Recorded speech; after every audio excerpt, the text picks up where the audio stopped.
So, hello and welcome to 365 Flicks episode 3.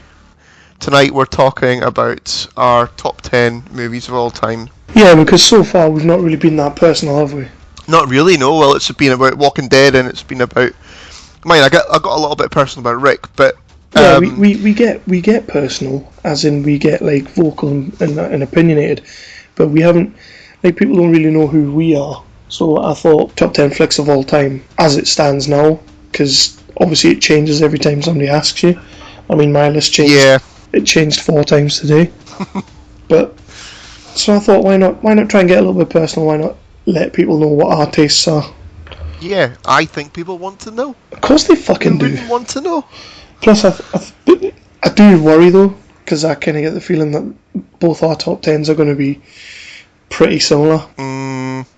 I think we'll have maybe one, maybe two. I think you're going to be surprised. Looking at my list here, I'm going to go... So number 10 first, yeah? I'm going to go 4, we have the same. Right. So we'll start with number 10. What did you number have 10. As your number 10? Right, so let me just check here. Okay, number 10, Lincoln. Yeah? Yeah. Yeah, this is going to be interesting. So why Lincoln? I love the movie. It's one of the... When I was picking my list, the first version of the list had, your movies like The Godfather Part 2 and Psycho and all the, classic movies, great movies, but they're not, for me, they're not movies that you would just watch, Yeah. Again and again and again. I think you have to be in the mood for Godfather and that kind of thing. Yeah, definitely. And since I bought the Lincoln DVD at the start of the year, I've probably watched it about 5 times. I think it's a fantastic movie. It's one of those movies where, Daniel Day-Lewis puts in an absolutely stunning performance, and so does Sally Field, and so does Tommy Lee Jones. Plus, it's got Robin in it, and it's got Robin in it, exactly. So it's a movie that I've watched quite a few times. I think it's when you're in the mood for a proper bit of acting. Yeah. It's one of those movies that you can put on, and that's why I chose that for number 10. Well, Lincoln didn't make my top 10, but Tommy Lee Jones, I mean, Christ, what a performance he puts in on that. So I can see where you're coming from. Yeah, Daniel Day-Lewis. Yeah, he got the Oscar, didn't he? He did. Didn't Sally Field get one for it as well? For best supporting. She did. I'm going to say yes. Tommy Lee Jones was nominated. Who directed that again? That was a Spielberg film, wasn't it? Aye. Well, we've kind of gone the same for our number 10 pick, because I went with Jurassic Park. Right. And it is pretty much, I think it's the most mainstream film I have in there, but literally, I do love Jurassic Park. And that's interesting, because my number 9 is Jurassic Park, so we may as well do 2 birds with 1 stone here, yeah. So we'll just go with my number 9 next. Yeah. I don't know, just something about Jurassic Park. Like, I remember when the people I was living with at the time, they came home from the video shop with Jurassic Park, and as a kid, you love dinosaurs. I like dinosaurs, yeah. And I just sat down and watched Jurassic Park, and in my naivety thought, Jesus Christ, is this happening? Like, I don't know, Jurassic Park broke a lot of new ground when it came out. It was huge, and I think any top 10 kind of has to have it on there. I think, I don't know about you, but whenever I put that movie on, I just feel like I'm bloody 10 years old again. Well, yeah, exactly. And you just want to go to your attic and get your little toy dinosaurs out. I don't have any toy dinosaurs, but if I did... They've not been relegated to the attic, pal. They're just through there in the kitchen. Yeah, but I don't know, like, I'm not massive on Spielberg films. Like, he's a great director, you can't deny it. But for me, Jurassic Park it's the best thing he's ever done for me. I would agree. No, I don't agree. No? No, I don't agree with Spielberg's that. best, or is that another podcast? That's further down the list. Oh, really? Well, alright, I know where you're going with that, yeah. Yeah. Spoilers. we don't want to spoil it too early. We don't want to peak too soon. I don't know, like, yeah, it's just a fantastic film because I did actually kind of believe in what they had done in that film. And of course, it spawned a really shitty sequel, but then also spawned a pretty good threequel. Yeah. Because Lost Well, not Lost Well, what was the third one called? Just Jurassic Park 3, wasn't Jurassic Park 3, like, even though it's on ITV2, like, every other week, it's one of those movies I will sit and leave it on. Because Lost Well's a great film. I like that. I think I got the Blu-ray box set for my Christmas. Yeah. When it came out, like, what was that, 2 years ago or something? Something like that. And I've watched the first one loads of times, and I've watched the third one loads of times. I think I've watched the second one once. It just wasn't great. No, it should have been bloody brilliant. Second one was terrible. Just, I mean, when you're banking on your second tier actor from the first movie being your main star in the second movie, you might as well just, quit. But a quick word before we move on, how do we feel about Jurassic World? I can't wait to see the trailer. Apparently it's on Thursday or Friday we're getting it. So it's not that you can't wait to see the film, you just can't wait to see the trailer. See the trailer? I want to see the dinosaurs on the screen. Me personally, I'm actually pretty... I think it could be good. I'm psyched to see the movie. It's been quite a while since we had the last film, so you're probably not going to be comparing it to the other films as much as you maybe would have. No, I don't think you will. I think you're right. If they brought it out too soon. So I think... I think it's going to be good. I think it's June 2015, isn't it? Something like that. So my number 9 pick, yours is Jurassic Park. Yep. I went with like the one movie, like they play it every year. It's on every Christmas or New Year. And I know it's not The Great Escape, but they play it every year, and it's Bugsy Malone. Bugsy Malone, right? And you know what it was? Like yourself, my first version of this list, I thought, Godfather's got to go in there somewhere. And then I decided to go the other way. I just put Bugsy Malone in, because it's the Godfather with kids.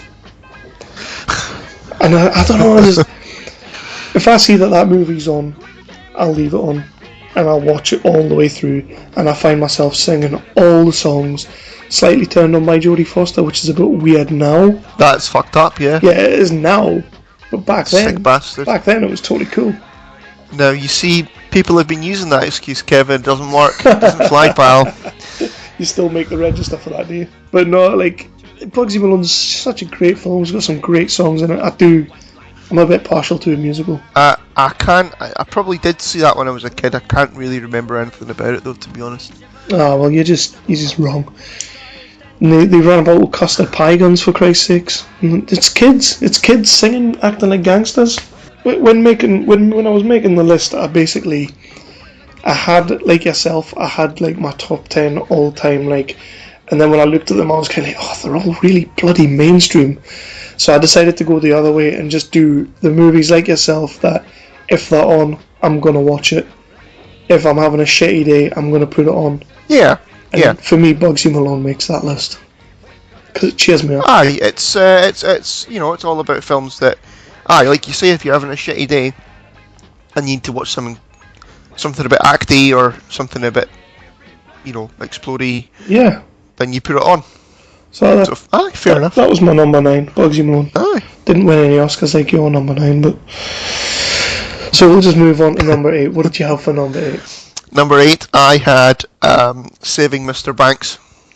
Oh, yeah, you said you were going to go for that. This is one that I still haven't seen. Why is this movie so good? I bloody love it. Again, it only came out in like March, and I've probably seen it about 4 times this year. Yeah? It's just a fantastic film.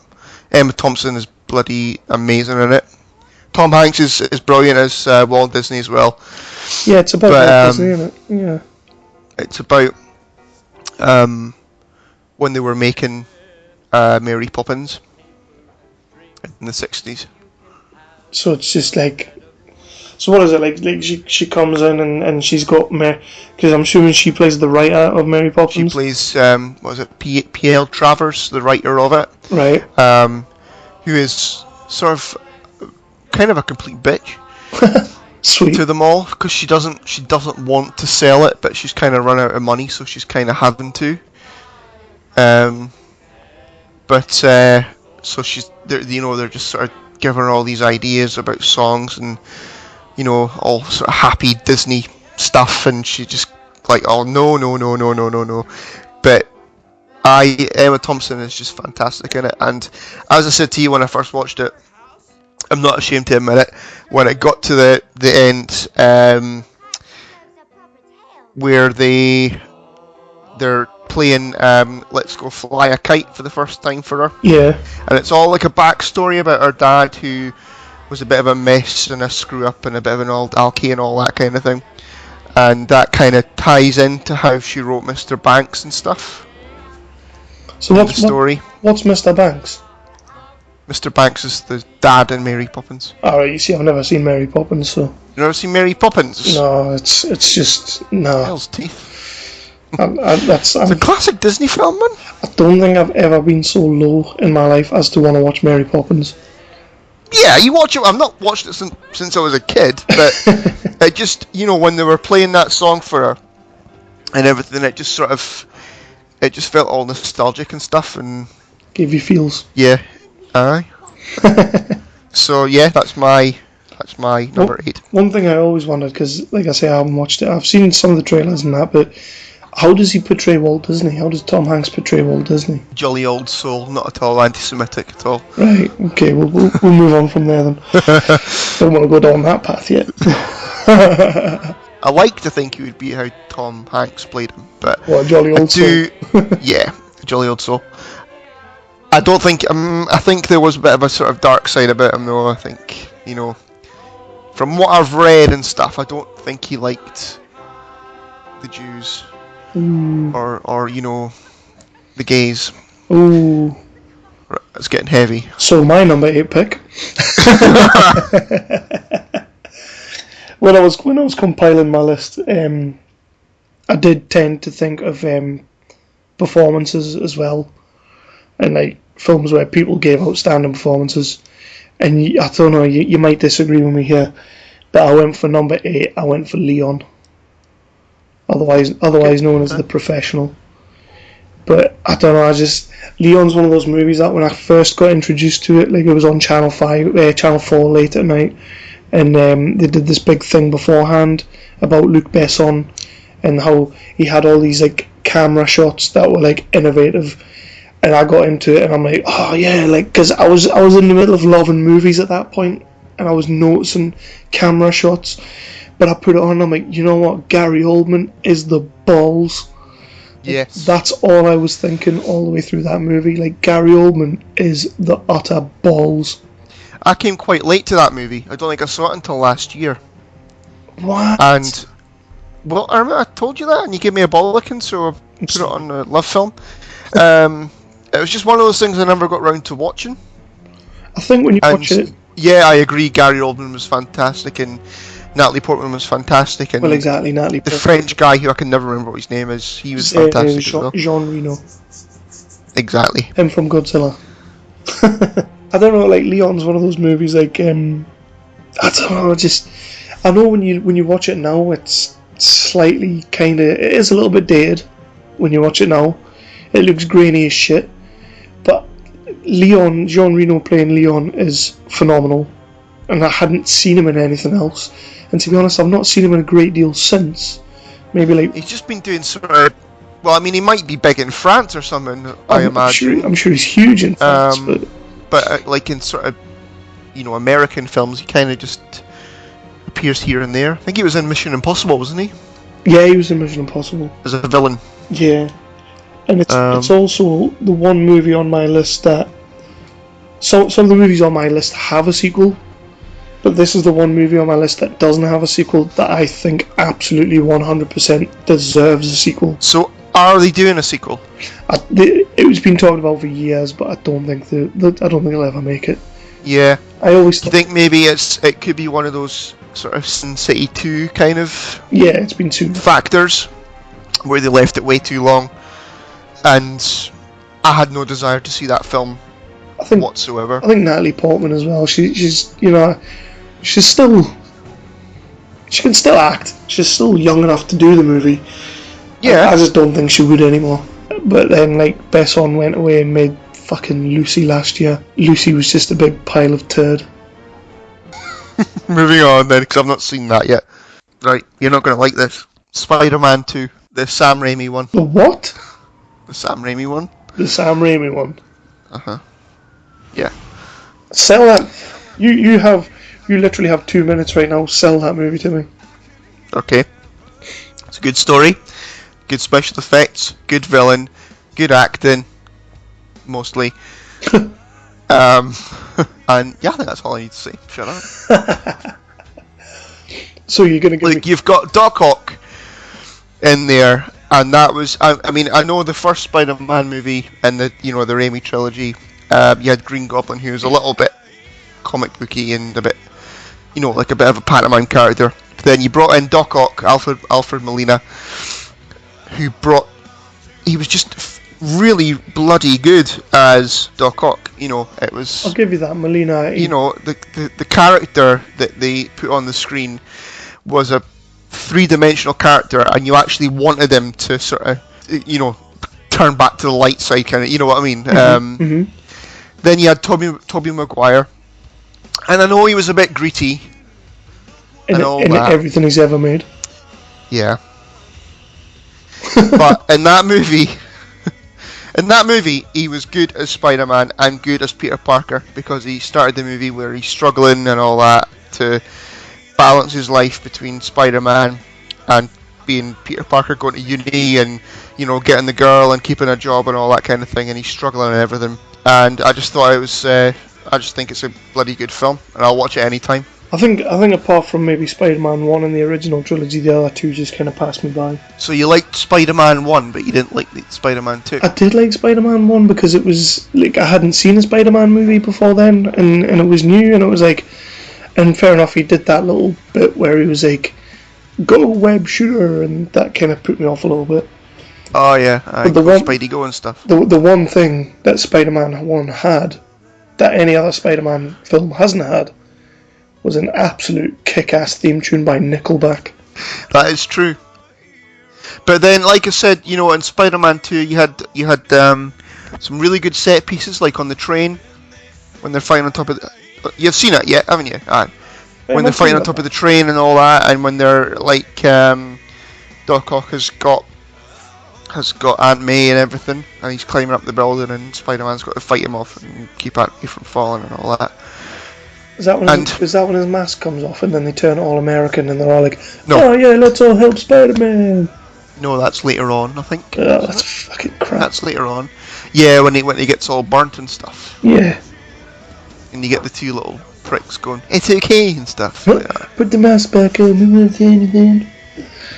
Not as bad as Spider-Man 3, where you get the two little, well, the big finale fight is going on with Venom and the Sandman and everything, and then it cuts to the two most extra-assed kids you could ever possibly find on just green screen as fuck, going, awesome, wicked cool, and that just really killed the movie off for me. Whatever hope I had left for the movie turning out okay was killed at that moment. So you don't agree with my number 7 then? No, this is your list. Your number 7 is your number 7. Wasn't expecting to hear Spider-Man 2 on there. But that's cool. And if you were going to kaboot Spider-Man 2, I thought it'd be the new one. I don't know, maybe I need to go back and revisit the original Spider-Man trilogy. See how I get on with it nowadays. Just do Spider-Man 2. I'm a little bit older now, so I might be able to forgive things. Or does that make me pickier? No, you'll not fucking forgive things. Nah, I won't. You'll not sit and watch that and bloody forgive things. Jesus Christ. I'll try. I've seen you watch Empire Strikes Back. You'll not forgive fuck all. All you do in bloody Star Wars, even the original trilogy, is sit there and fucking bitch. So you're number 7? Funnily enough, I'd done my list and I put Leon in there, and then I had my number 7, and I did a little bit of rejiggling, and I've now got 2 Gary Oldman movies together. But Gary Oldman was only a bit part in this movie. but he was probably one of the most important parts. My number 7 is True Romance. I thought you would have that in there somewhere. Yeah. Like, Aye. 100%. Like, it's not so much. It's not the movie. It's not the movie. The movie is fantastic. It's phenomenal. Like, it's a great story. But I sometimes like to sit there and imagine, because Quentin Tarantino wrote True Romance, and he sold that, and that's what he used to make Pulp Fiction and the likes of Reservoir Dogs. Oh, I didn't know that. Huh. Well, he used the money he got off a couple of scripts. I think it was Natural Born Killers and True Romance to make like Reservoir Dogs, Pulp Fiction, so on and so forth. And I sometimes like to wonder if Tony Scott hadn't have made True Romance and Quentin Tarantino had made it, what kind of a movie it would be. I don't think it would be the same movie at all. But I think Tony Scott took an already phenomenal script and made an absolutely balls deep movie out of it. I like the movie. It's not one I own, if truth be told. I don't own it. Yeah. I've seen it a few times, but it's not one that I've ever bought. It's the cast as well. James Gandolfini's in it, isn't he? Everybody's in it. Aye. Yeah. Is he like a sort of hitman or something? Well, yeah. You start with like opening scene, and this was the other thing. Like, I had no idea what the movie was about. All I knew was it was called True Romance.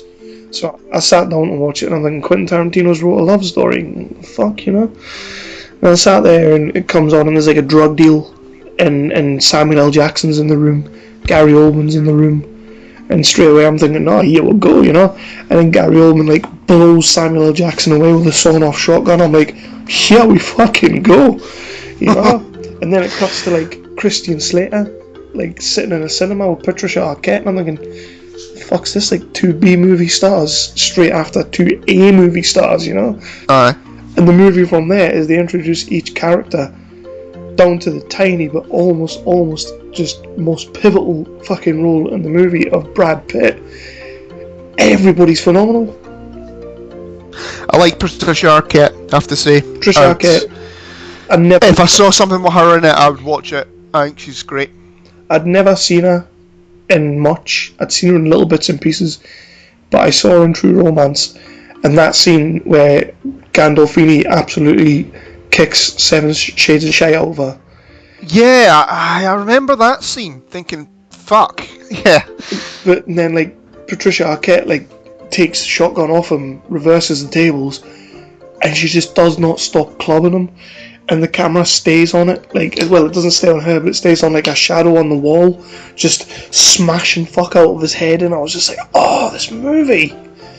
Just, I think I need to watch it again. The first act of that movie is solid, the second act is solid, and the third act is solid. But I mean, it's Quentin Tarantino writing it. So, You would hope. And Tony Scott, bless him, bless him.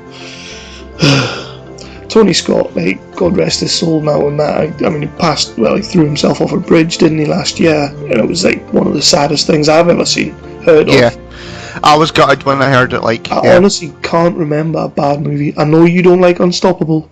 I know you don't. But I can't remember a bad movie Tony Scott's made. So you're number 6. Number 6 is Glengarry Glen Ross. Asshole. Is that your number 6 as well? That's also number 2. No, that's not my number 6. It's my number 4. Alright. I went a bit higher for Glengarry. Because it's awesome, but I mean, I sold that movie to you, so... You did. You did, that's right. It is a fantastic film, though. I mean... It is. What is it about Glengarry for you? Eh? What is it about Glengarry for you? The dialogue. Yep. The dialogue in it.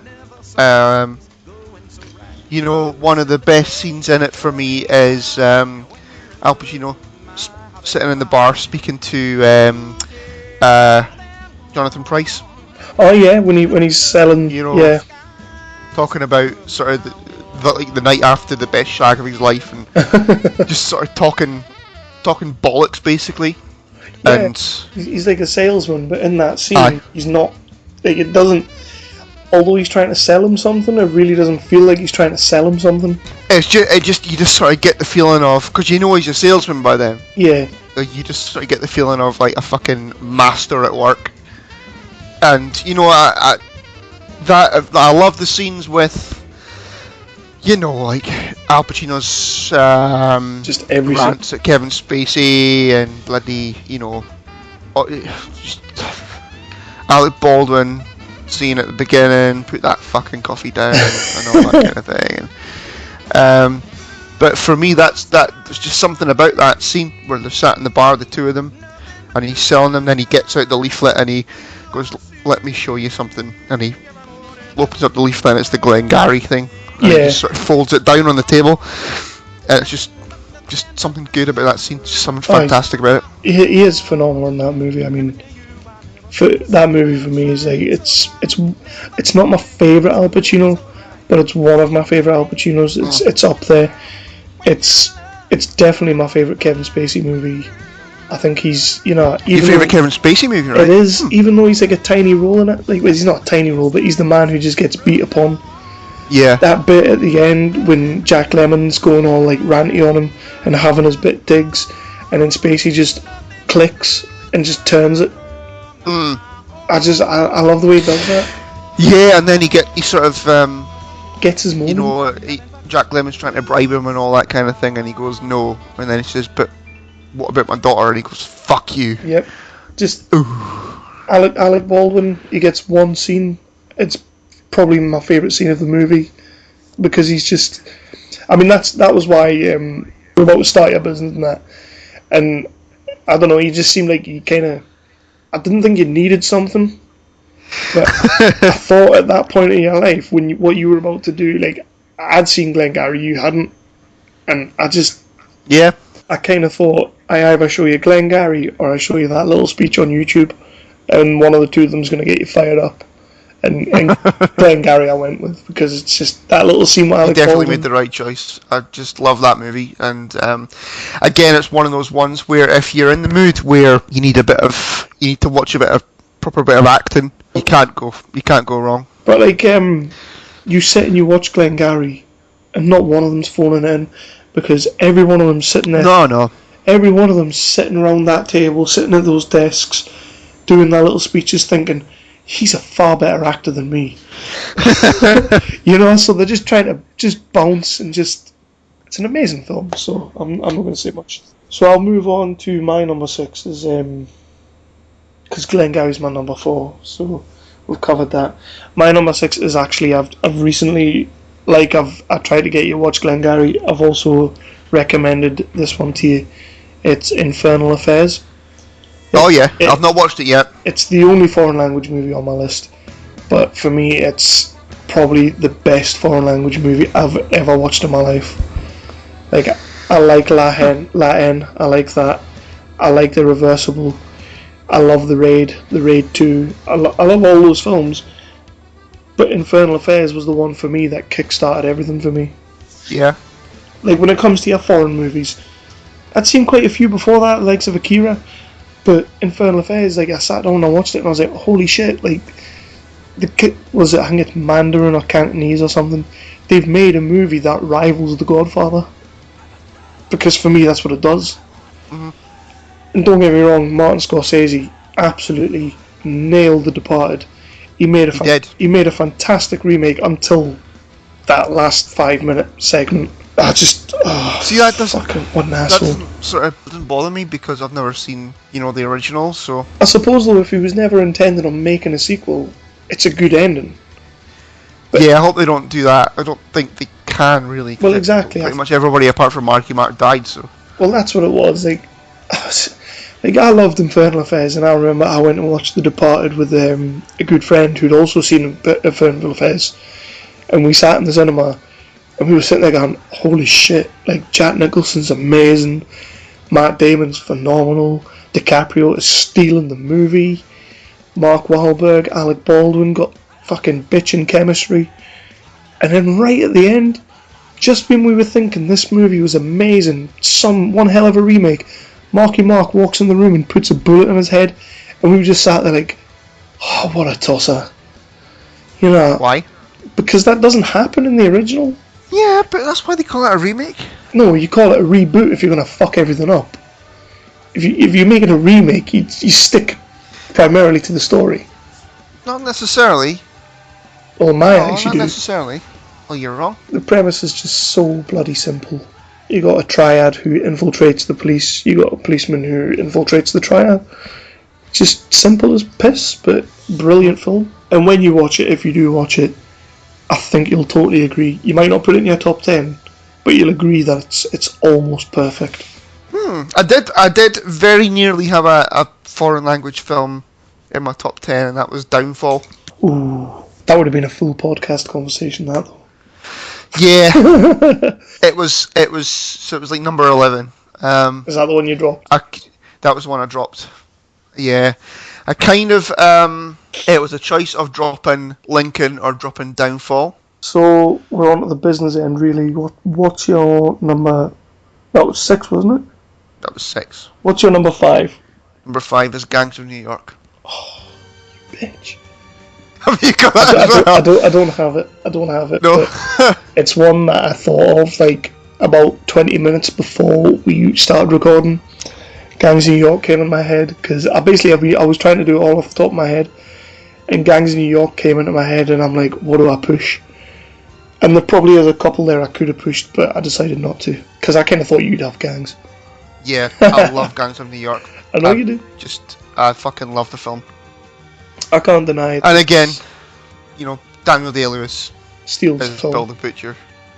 But that was like his big comeback piece, wasn't it? If I'm wanting to watch a bloody good Daniel Day-Lewis movie, It's Gangs. I would watch Gangs of New York. I would watch Lincoln. Yeah, I think Gangs in New York. It's a great movie. Yeah. Everybody in it's good. It was kind of the first time I stood up and noticed Leo, though, if I'm honest. I would say for me, I think they came out around about the same time. It was Catch Me If You Can. Yeah, I'm not a big fan of that. You're not? No. No, I'm not. I don't know what it is about that. I'm sure it did not come out the same year. I think it did. I think you're right because I seem to remember a lot of because I worked in the video shop at the time, and I seem to remember it coming out together. Yeah, I'm with you. When he did Gangs of New York, it was sort of the beginning of him becoming, what he is now in Wolf of Wall Street and stuff. Yeah. And obviously Django Unchained. I don't know. I was never a big fan of Leo, but that was Gangs was the one that tipped it in his favour, even though his accent is ridiculously terrible. It is, yes. But he does Irish a couple of times, and it's never quite worked. But he did Blood Diamond. He managed to pull off South African. I think South African's a little bit easier than. Well, no, actually, South African's quite a hard accent, isn't it? I can't do it. I mean, I try, but I can't. I always try and do him from District 9 and it never works. Pretty much all I can say is fucking Elchris and South African. That's about it. South African. South African. So that was your number 5. That was. Aye, it was.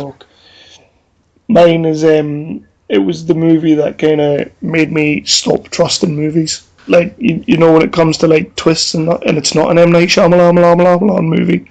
Oh, I don't think that would happen, would it? Really? Because he's just sucky as hell. My number 5 is Fight Club. Damn! I didn't think of that. And it had to go on my list because, as I say, that was another one. Like, I wasn't working at the video shop at the time. I think I was still like too young to actually watch Fight Club.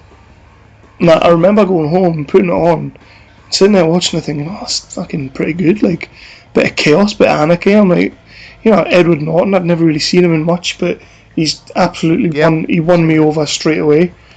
Brad Pitt, I'd seen him in like Legends of the Fall and always thought he was that whingy guy with the sorry doe eyes. And now it was like, holy crap, Tyler Durden. I want to be Tyler Durden. Like that was my thing. And then it kind of made you want to be all sort of like into the anarchy and stuff. Yeah, what when you watched it? Would you be Fight Clubby? 3/4 of the way through, it's his imaginary friend. And it was longer than 3/4, wasn't it? It was probably a little. Wasn't bit it just longer. sort of the last like 20 minutes or something? Aye, probably aye. And I just remember when that happened, I was like, what? Like just what? Like, what are you doing? Like, is an imaginary friend? I'm not going to admit it. I'm not going to lie. Even it totally just flabbergasted me when I watched it the first time.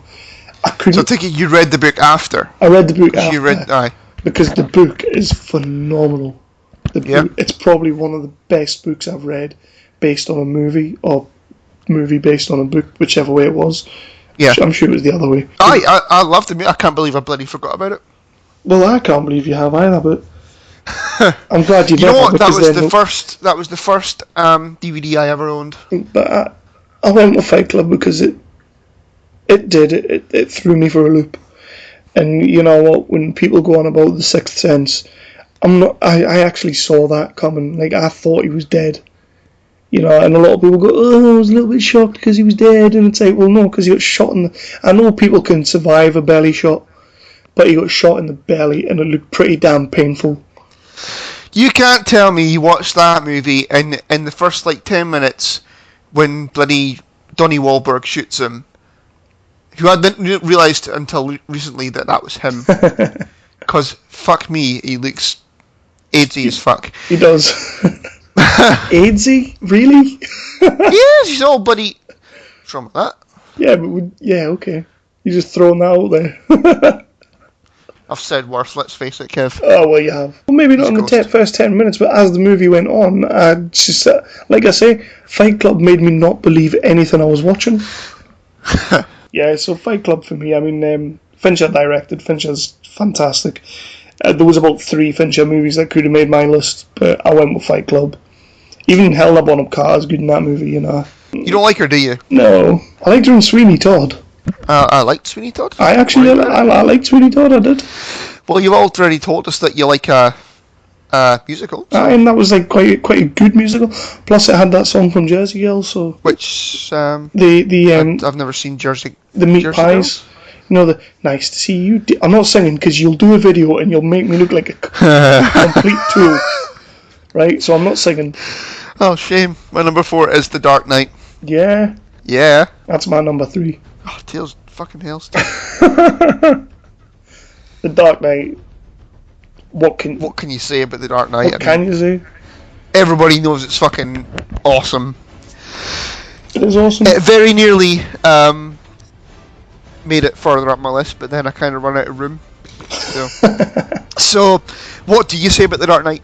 That it's just everything you want from a superhero movie, or everything you want from a movie. Full stop. Well, yeah, it's not only a perfect superhero movie; it is a perfect movie. Script it's unbelievable. Nolan and his brother should. I don't know how those two haven't actually been nominated for an Oscar for their screenwriting, because The Dark Knight. Probably because The Dark Knight Rises killed them. Dark Knight Rises did not kill them, you asshole. It's the perfect ending to that trilogy. Because Nope. Hear me out. If Ledger hadn't have died, that would have been a completely different movie. Yes, However- but he did, so it wasn't. However, he did and totally fucked up all their plans. Don't get me wrong, it was a tragedy. But Inconsiderate. he fucked up all of Nolan's plans. So Nolan had to do the best with what he had, and that was The Dark Knight Rises. Okay, I'll And let you that. I'll let you have that. And I'm not I think I've arguing. said to you before. I read a thing about when he was writing the script for Interstellar. He was also writing the script for The Dark Knight Rises. See, that's just silly. Why would you write 2 films at a time? Greedy Because he bastard. got writer's block because he didn't know what the fuck to do with Dark Knight Rises, so he went to start writing Interstellar. I mean, at the end of the day, That's why I read it anyway. he's not J.J. Abrams, so why would you write 2 scripts at the same time? J.J. Abrams can afford to be sloppy with his writing because he's a genius. So Nolan, you know what? You make your Batman movies and you make your little movie in between. Just leave it at that. But going back to The Dark Knight, Yeah, back to The Dark Knight. like the writing, the story's phenomenal from the moment it starts. Of course it is. Like I rewatched it the other night where I kind of, you know, when I sent you the message about the top 10 of all time, and I rewatched The Dark Knight, and it was like he's totally going in there. Didn't make it to number 1, but Yeah. I'm happy having it in number 3 because it's a fantastic film. One more point is the musical score in it. It's brilliant. It is. Mhm. It is. I don't know. I mean, they kind of carried over, like, the theme over all 3 movies, right enough. Mm-hmm. But it was just, the bit where it's cutting between the judge and the police chief, the commissioner, and all that, and they're sort of getting bumped off by the Joker and stuff. Yeah. And just the music in the background, it's just tense as fuck, and it's just a hell of a movie. I'm totally with you on that one. And again, what you were saying before, if it was on, I would watch it. Definitely. It's just he nailed every, to the point where can you really call it? I know it is a superhero movie, but can you really call it a superhero movie, or is it just a perfect film? Well, here's an example, right, of what you just said. I sold the Nolan trilogy to my mum and dad, who are not superhero movie fans at all. Mm-hmm. I sold them that by putting on The Dark Knight for them. Mm-hmm. And, they wanted to watch the Batman movies after that. Well, that's why it's perfect. Yeah. It is a perfect movie, I think. I can't think of a single bad thing to say about that movie. There isn't a bad thing. It was a victim. If you're going to be particularly cunty and pernickety, it would be maybe the Batman voice is a little bit. Well, that's when he started going full retard, wasn't it? Like he started like he started off normal, and then he was like, and then by the third one he was just full, like he could not understand what he was saying. Everybody says Bane's hard to understand in the third movie.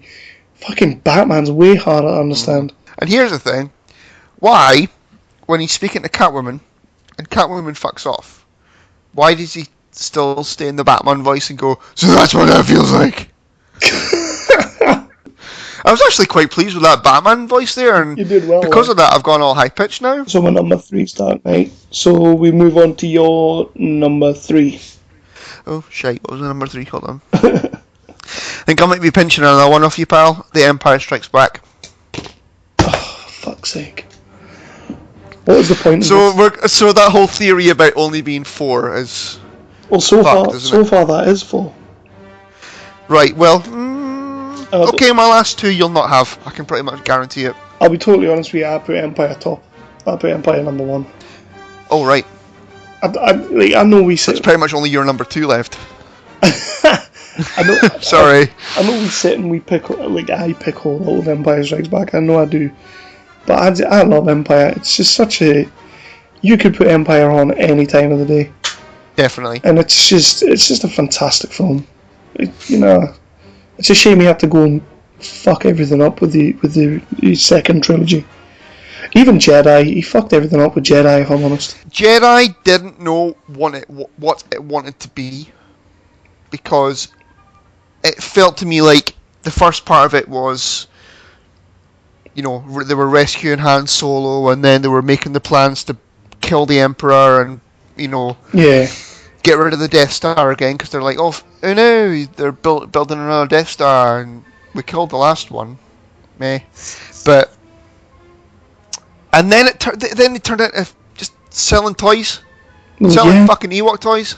Like people dislike Jar Jar. I dislike Jar Jar. We all dislike Jar Jar. Yeah. He is a muckle-heady bastard for making that character. But at the end of the day, we're also talking about the man who created Ewoks, for Christ's sake. So, now the Ewoks, to be fair, the Ewoks didn't bother me that much until he gave them moving eyes. Oh yeah, because they blink and shit. And they're creepy as fuck. They are pretty. And they're creepy. like a bloody, they're like a little fucking Chucky sort of kind of thing that just creeps me out, because they're the eyes moving and it's not natural. What was wrong with it before? They didn't need moving eyes. Just Lucas. It's just Lucas being, as I say, a muckle-heady bastard. So, but Empire for me just. Empire. I love the way something more cheery. It's not the most optimistic movie from the outset. Like it doesn't really start overly happy, and then as it goes on, it gets grimmer and grimmer and grimmer. I think that's what it is. And then just the down ending at the end, just all of the down endings. Han. I think it's because the heroes, they've got their backs up against the wall the whole movie. Yes. They're constantly being chased and hunted and swallowed by a big comet slug. Mm-hmm. And then, then they fucking lose. Well, because they do. Han Solo is putting the carbonite and, they escape, but, Princess Leia is going to be taken away by Darth Vader and Wookiee's going to be put in the Barbie and all that kind of thing. So yeah, it's just like I say, it's just the heroes of the movie are being chased and hunted the whole way through. Mm-hmm. I think that's why it's just great, and that's where they failed with the new trilogy.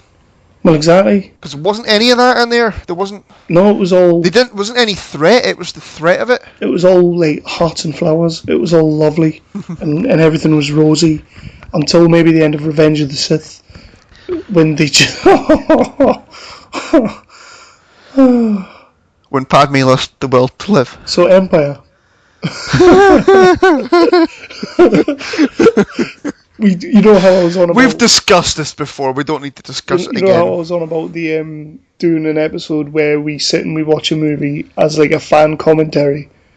When we do that, I think the first one needs to be Revenge of the Sith, because I think we'll just be like. Do you not think it needs to be Phantom Menace? No. Because that would involve actually watching the Phantom Menace. That would involve watching the Phantom Menace. And it would just be like a dose of silence, and then me going, I just want to punch him in the face, and you being like, he's all right for a child actor. It's not even Jar Jar. I don't think I've raised that point. No. I do remember when we went to see it in 3D, when we were sat next to each other, we just at certain points of the movie when Jar Jar came on the screen, we were just both sat pretty much in unison going, ugh! We were like, fuck off! Yeah, kind of like, what was his name in The Simpsons when he goes,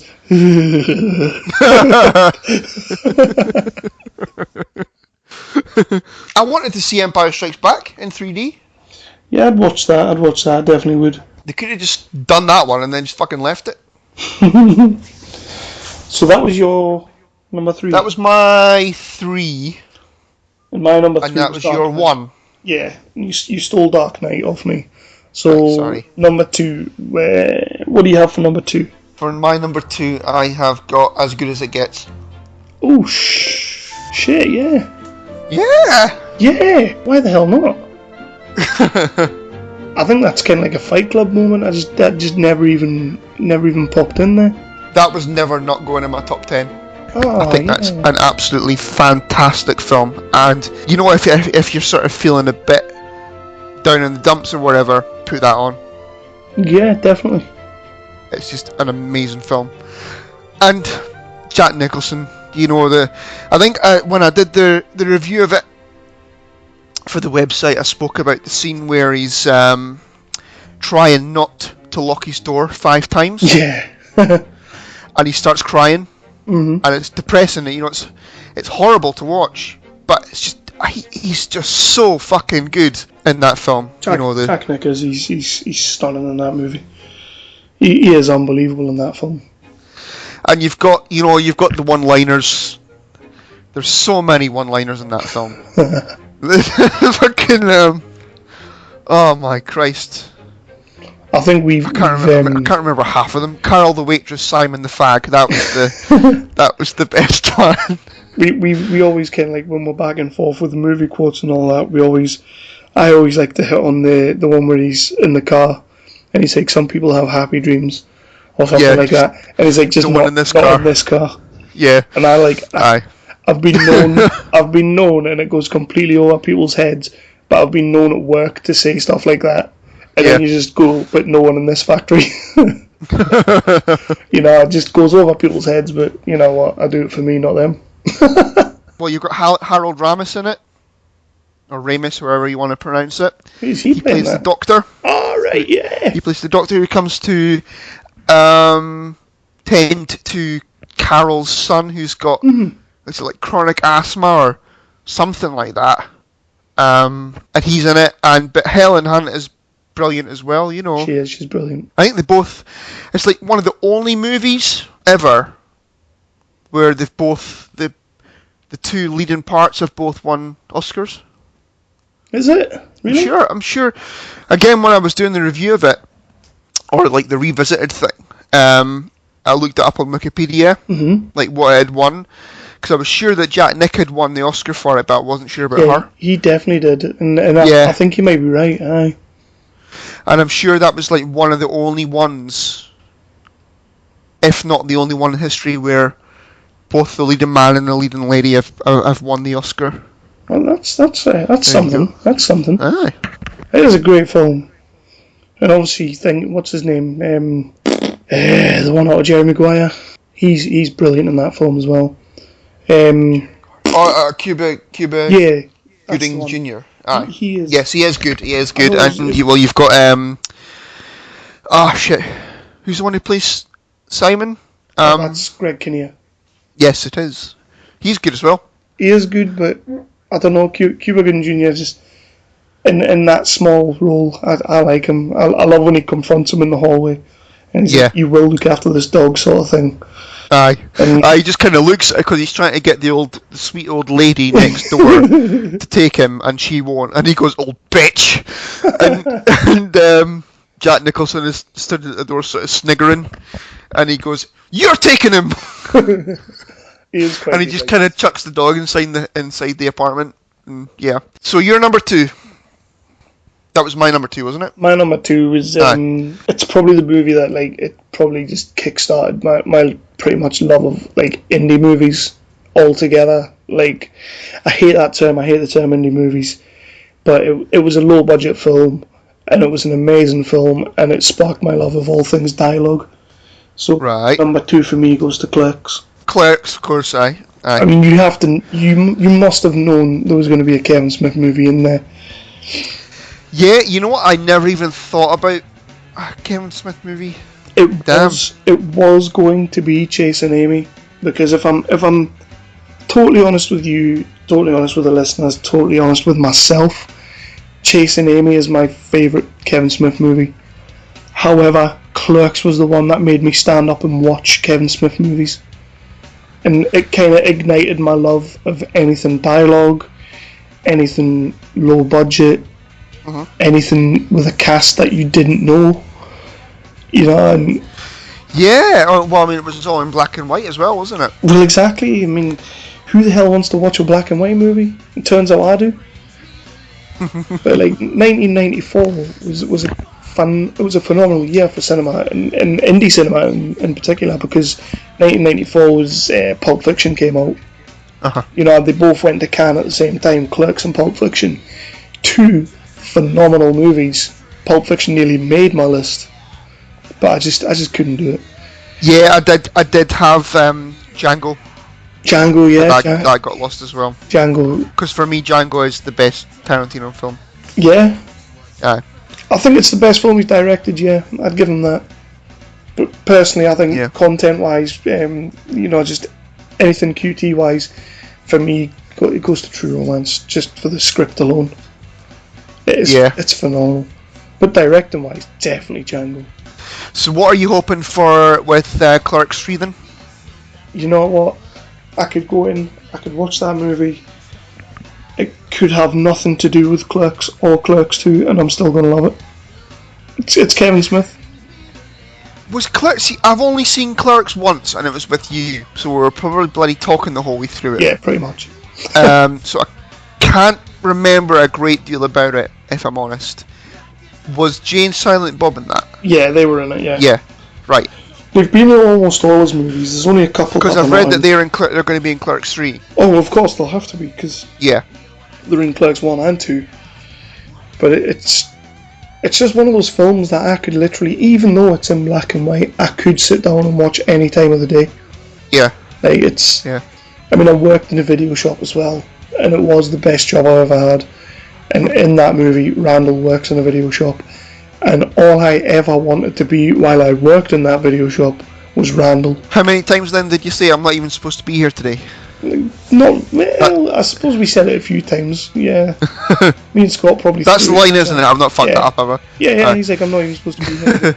But it was just, it was the first movie I kind of watched that had these characters that you didn't know anything about. They were played by people you didn't know, so why would you care? But I sat down and watched it, and I fell in love with all 4 of the core cast. And then you had Jane, Silent Bob just outside the core cast, who every time they cut outside the shop, you're just kind of like, oh, these two are brilliant. These two are brilliant. And then obviously he goes on to make Mallrats. Jane, Silent Bob's in that much bigger role, and you're just like, they steal the film all the way through it. And then what was it he did? He did Chasing Amy after that, which, like I say, it's my favourite Kevin Smith. Because it's just a lovely personal story. I think if I had to choose a Kevin Smith film, it would be Dogma. Well, yeah, it's, Dogma's brilliant as well. It just doesn't quite hit the mark the way Chasing Amy does for me. Yeah. I don't know what it is about Chasing Amy. See, again, I've like Mallrats and Chasing Amy, I've only seen them. Did we not do all 3 movies in one night, actually? I think we did, aye. So we're probably both pissed by Chasing Amy. So, yeah, I can't really remember. I remember bits of Mallrats. I can't really remember anything about Chasing Amy, to be honest. It's just...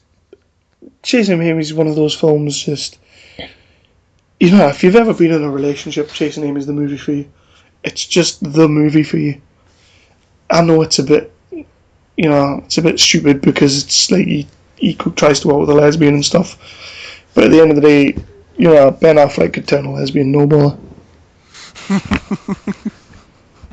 I always like that thing on one of the Q&As, because I like watching the Q&As with Kevin Smith, where the girl gets up and she's kind of like, the guy gets up and he says, you've pretty much covered most genres now. He's like, have you ever thought about doing sci-fi? And he was like, well, Chasing Amy's my sci-fi movie, because if you ask any lesbian, that'll never happen. Great film. But Clerks just nails it for me. Just fantastic dialogue. Great dialogue. That scene where he's in the shop and the mother comes in with the little girl and he starts naming all the porn movies over the phone. just absolutely brilliant. Is Clerks the one where they're having the conversation about the workmen on the new Death Star? Yeah, the independent contractor. I remember that bit. Aye. And the rebels were the bad guys because they've blown all these innocents up. Yeah, I remember that scene. Innocent casualties of a war. Aye. Again, though, you're going on about quotable lines from quotable movies. Clerks is full of them. Yeah. You just have to watch his stand-up DVDs to see these geeky as fuck Clerks fans, Mallrats fans, Kevin Smith fans, who, don't get me wrong, if I could go, I'd be there. I'd be there with bells on, I'd be trying to ask him a question, I'd be asking if I could, suck him off, all sorts. Trust me, he has fans that do that. Jesus. But what? What?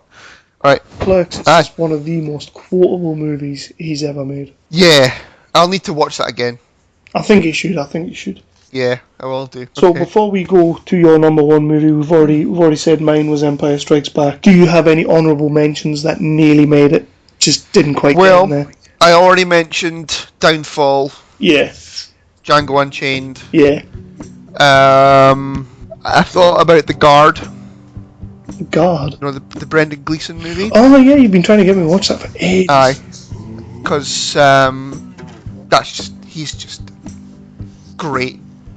See, and again, it's a lot of dialogue. It's kind of like a sort of murdery, drug dealy kind of thing. It's just a fucking great movie. Obviously, you've got your Godfather films, and, all the classic films and all that. But they're films that you need to be in the mood to watch. Well, I'd nearly put The Godfather. I think it was Godfather 2 I was going to go with. I was going to put The Godfather 2 in, but as you're saying, you really need to watch them. As soon as I thought about putting it in, I was like, wait a minute, you've got to watch an hour worth of movie before you actually get that movie. Yeah. And I was like, so no, I'm not, I'm dropping that. I almost had The Wolf of Wall Street. Yeah. I toyed with it for so long. Yeah, because you raved on about that before. I did, I loved it. before I watched it. Yeah. It was a great film. I think Django Unchained is probably DiCaprio's best performance. I think he's just an absolute, just amazing in that film. But Wolf of Wall Street, he's a badass. He's just... He is. He does a really good job in it. Aye, just definitely. you know, when he's doing like the big motivational bits, when he's like, your girlfriend kicked you out? Good, get on the phone and start dialing. Like, I'm sat there just like, oh, this guy could just make me do anything. Like, he could have. You know, for me, the one of the best scenes in it was when the cops come to the boat. Yeah, and he sort of tries to bribe them, and then they say nah. So he kind of starts. They leave the boat and he kind of starts chucking money at them. That scene was great. I just loved that scene. I think I also had Good Will Hunting, obviously, but I dropped that. I had Warrior with Tom Hardy. Oh yeah, I like that. Warrior is just a phenomenal movie.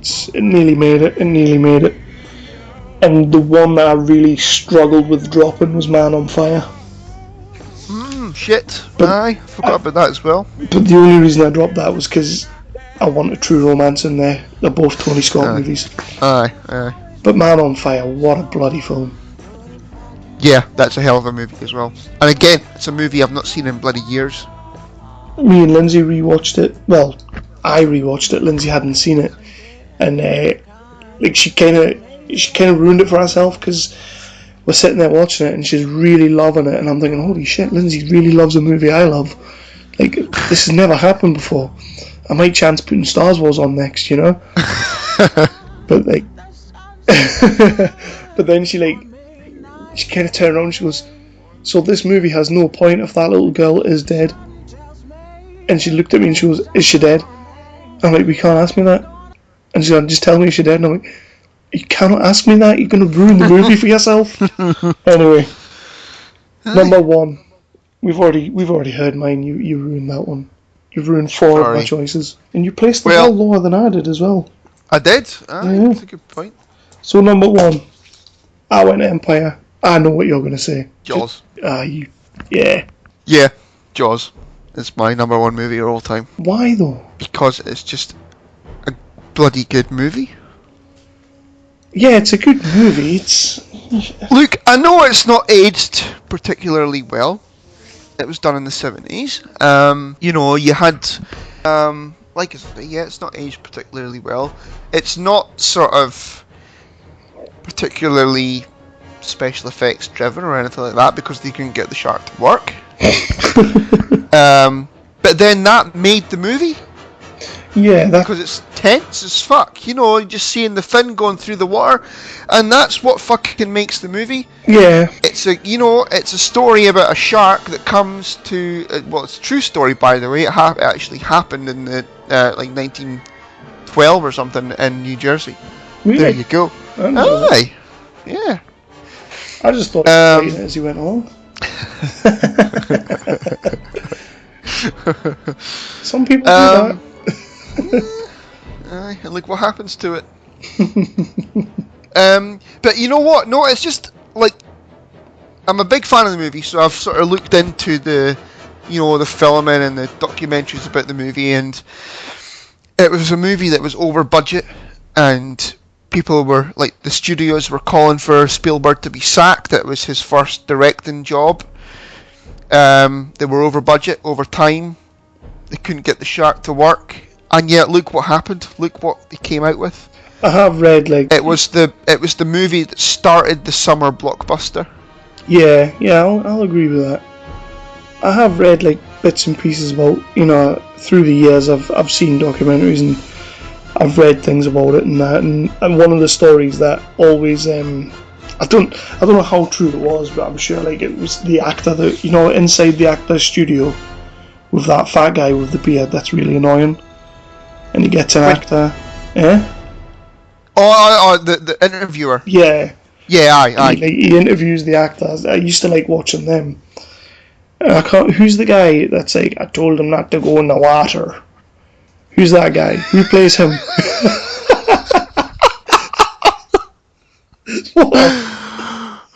You know what I mean? He's not fucking Jamaican. That wasn't Jamaican. What fucking was? That was not Jamaican. He's like, It was Jamaican. what he says, seven children went in. That's not fucking Jamaican. That's an attempt at Irish. That's Quint. Right, well, who plays him? I want to say it was Duvall, wasn't it? No, it wasn't Duvall. No. You got Richard Dreyfuss. No, it wasn't him, was it? No, that's not Richard Dreyfuss. And you got Roy Scheider. Who the hell plays Quint again? Hold on 2 seconds. Because he was like, when they were filming, he was like one of the ones that was like a big star, and he didn't really like the Robert Shaw. Right. Well, he didn't. Yeah. Apparently, he didn't really like. I'm sure it was him. He didn't really like the movie. He didn't like what it was doing. He didn't like the director. He didn't like the cast. He didn't like anything about the film. So, like, to talk him into it as they were filming, he was about to walk off or something because they were really pissed or something like that. So he was going to walk off. And is it Spielberg directed it? Yeah. Mm-hmm. And he offered him like a back end deal, which like back then wasn't really known. It's massively known now, but he was offered like a back end deal on like the Takens, and he must have like turned around to Spielberg and he must have been like, yeah, not on this piece of shit. You know how wrong he was. Huh. I didn't know that. I'm sure it was him. I'm sure it was because I just remember. So is that the one who's the captain of the boat? Is that what you mean? Aye. Yeah, that's Quint. Aye.